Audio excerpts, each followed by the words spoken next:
What happens when a beloved Hollywood icon faces a host who thrives on pushing boundaries? On a crisp autumn evening in 2025, the Sharon Osbourne show became the stage for a confrontation that would go down in television history. Keanu Reeves, the enigmatic star known for his humility and resilience, stepped into the studio to promote his latest project, a sci-fi epic that promised to redefine the genre. The audience buzzed with anticipation, expecting the usual charm and wit from the John Wick star.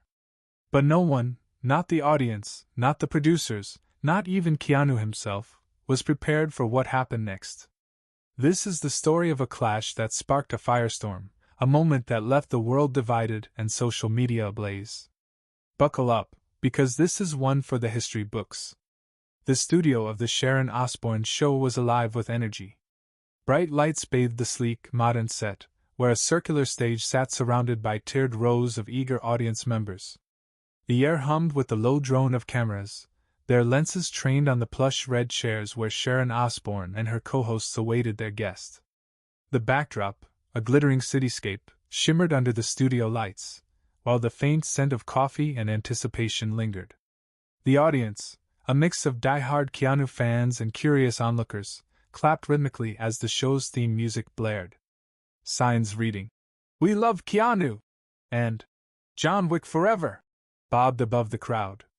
Backstage, producers darted between monitors, their earpieces crackling with last-minute instructions. The floor manager signaled for quiet, and the cameras rolled.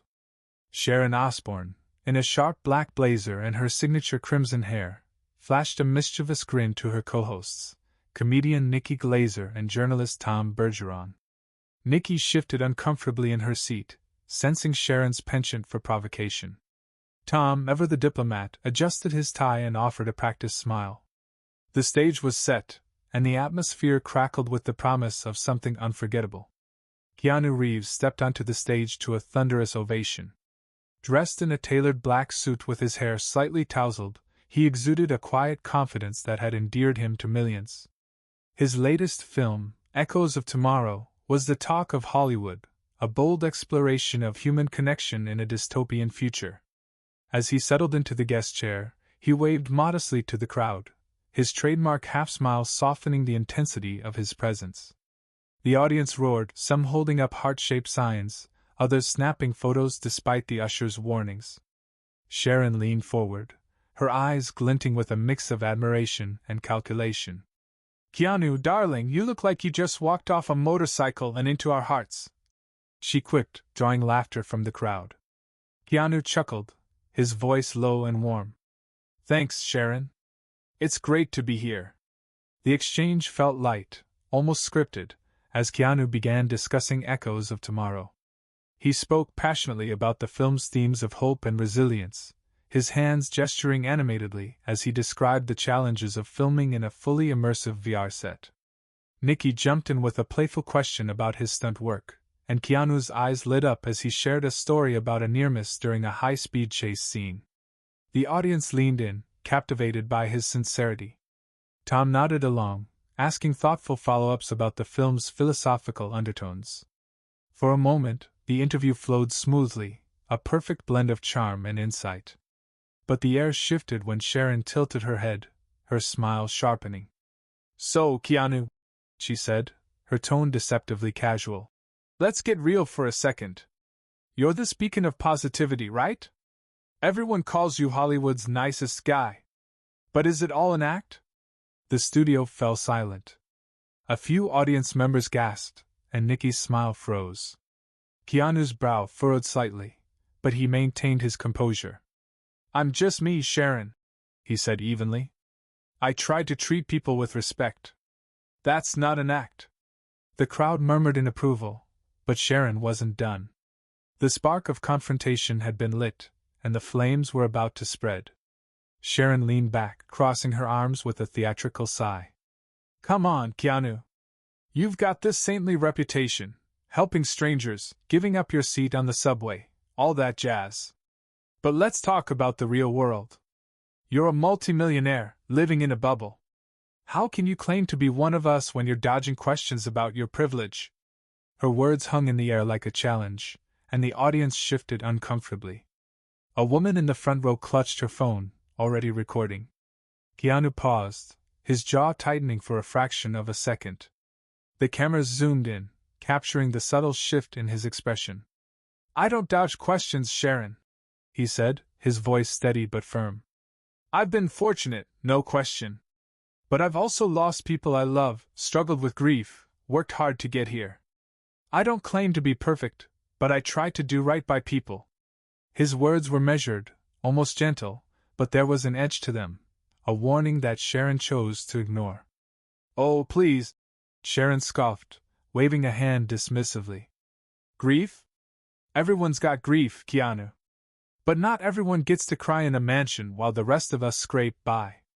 You talk about connecting with fans, but isn't it just a PR stunt to keep your image shiny?" The accusation landed like a slap, and the audience gasped again, louder this time. Nikki tried to interject, her voice shaky.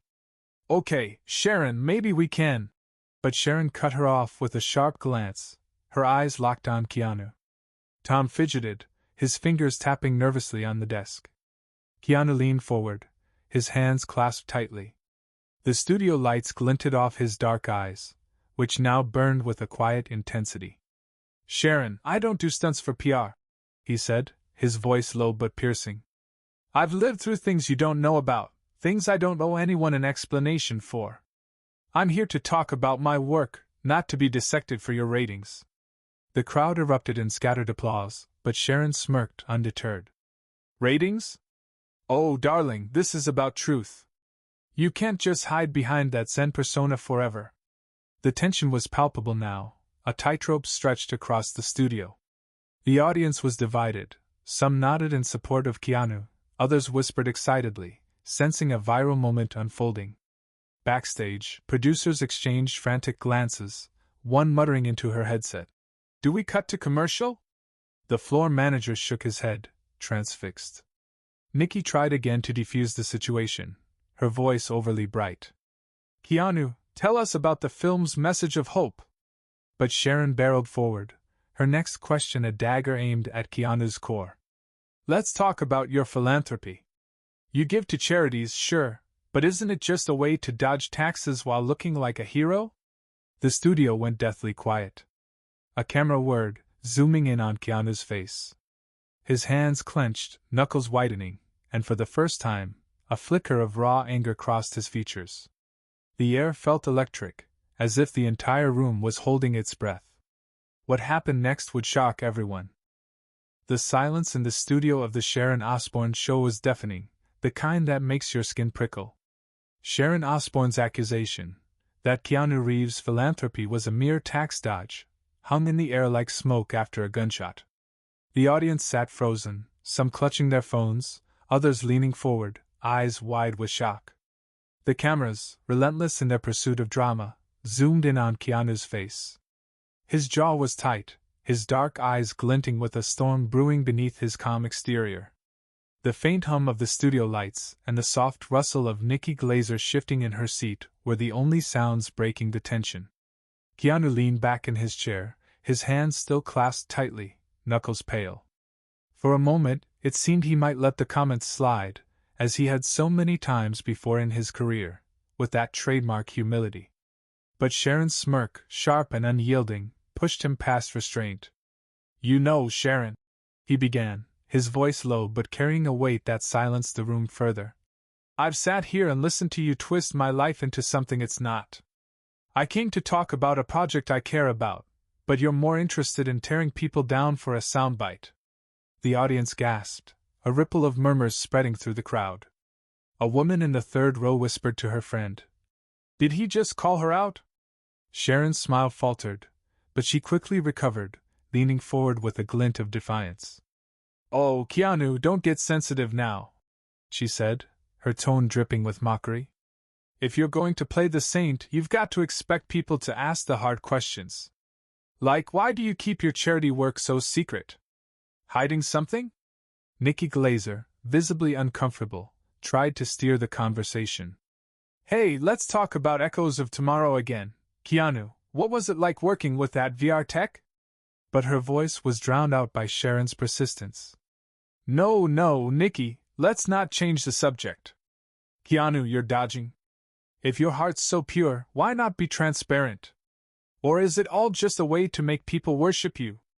The accusation was a step too far. Keanu's eyes narrowed, and the studio felt smaller, as if the walls were closing in. Tom Bergeron, usually composed, tugged at his collar, his eyes darting to the producer's booth. Backstage, a producer hissed into her headset, "This is getting out of hand, do we cut?" The floor manager shook his head, transfixed by the unfolding drama. The audience was a mix of stunned silence and restless energy, some recording the exchange, others whispering heatedly. A man in the back row muttered, "She's crossing a line." Keanu stood up, the movement deliberate and commanding. The sound of his chair scraping against the stage floor echoed like a thunderclap. The audience collectively held its breath, and even Sharon seemed momentarily startled, her bravado flickering. "I'm done," Keanu said, his voice steady but laced with raw emotion. He turned to the audience, ignoring Sharon entirely, and the cameras followed, capturing every word. "I don't give to charities for applause or tax breaks. I do it because I've seen pain, real pain, in people I love, in strangers I meet, in myself.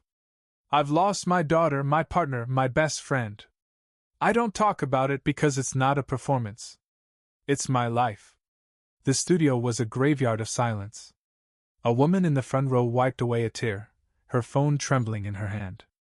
Nikki's mouth hung open, and Tom stared at his desk, as if searching for something to say but finding nothing. Sharon, for the first time, looked unsteady, her fingers gripping the armrest of her chair. Keanu continued, his voice rising with a quiet fury. "You want to know why I keep things private? Because people like you turn kindness into a circus. You don't care about truth, you care about clicks, about making noise. I'm not here for that." He turned to leave, his footsteps heavy against the polished stage. The audience erupted into a mix of applause and stunned murmurs, some shouting, "We love you, Keanu!" while others sat in shocked silence. Sharon scrambled to regain control, her voice sharp but unsteady. "Oh, come on, Keanu, don't storm off. We're just having a conversation." But her words fell flat, drowned out by the crowd's reaction. A producer in the booth threw up her hands, muttering, "This is going viral." Keanu paused at the edge of the stage, his back to Sharon. He turned slightly, just enough for the cameras to catch the fire in his eyes. "This isn't a conversation, Sharon. It's an ambush. And I'm not playing your game." With that, he walked off, his silhouette disappearing into the backstage shadows as the audience's applause swelled to a roar. The cameras swiveled wildly, unsure whether to follow Keanu or stay on Sharon, who sat frozen, her face a mix of defiance and embarrassment. The studio was chaos. The audience was divided. Some cheered Keanu's exit, others whispered about Sharon's audacity. Nikki tried to fill the silence with a weak joke. "Well, that's one way to make an exit." But it landed awkwardly, met with scattered laughs. Tom, ever the professional, attempted to segue to the next segment, but his voice lacked conviction. "We'll be right back after this break," he said, as the cameras cut to commercial. Backstage, producers were in full panic mode, one shouting into her headset, "Get legal on the line, this is going to be everywhere." The floor manager stood frozen, clutching his clipboard, while security hovered near the stage, unsure if they were needed. Within minutes, clips of the confrontation were flooding social media. X lit up with hashtags like #KeanuWalksOut and #Sharon vs. Keanu, as fans and critics dissected the exchange. Some praised Keanu's dignity, calling his speech a masterclass in standing up for oneself. Others defended Sharon, arguing she was just doing her job by asking tough questions. The moment was undeniable, a raw, unscripted clash that had the internet buzzing. News outlets picked up the story, with headlines like, "Keanu Reeves shuts down Sharon Osbourne in viral showdown," and "Sharon Osbourne's provocation backfires." In the days that followed, the confrontation dominated conversations. Keanu's speech, particularly his raw admission of personal loss, struck a chord with millions. Fans flooded X with messages of support, sharing stories of how Keanu's kindness had touched their lives, a stranger he helped on the street, a fan he comforted at a convention. Meanwhile, Sharon faced backlash, with some calling her approach cruel, though her loyal fans argued she was simply being her unfiltered self. The incident sparked a broader debate about the role of talk show hosts. Should they provoke for entertainment, or respect their guests' boundaries? Keanu, true to form, remained silent, letting his actions speak. His film, Echoes of Tomorrow, saw a surge in buzz, with many citing his authenticity as a reason to buy tickets. Sharon, meanwhile, doubled down on her show, framing the incident as just good TV. But the cracks in her bravado were evident, and rumors swirled that her producers were rethinking her approach. What do you think? Was Keanu right to walk out, or should he have stayed to fight? Did Sharon cross a line, or was she just doing her job? Share your thoughts in the comments, and let's keep this conversation going. One thing's for sure, this moment will be remembered as a testament to standing up for what matters. Subscribe for more stories that spark debate and inspire.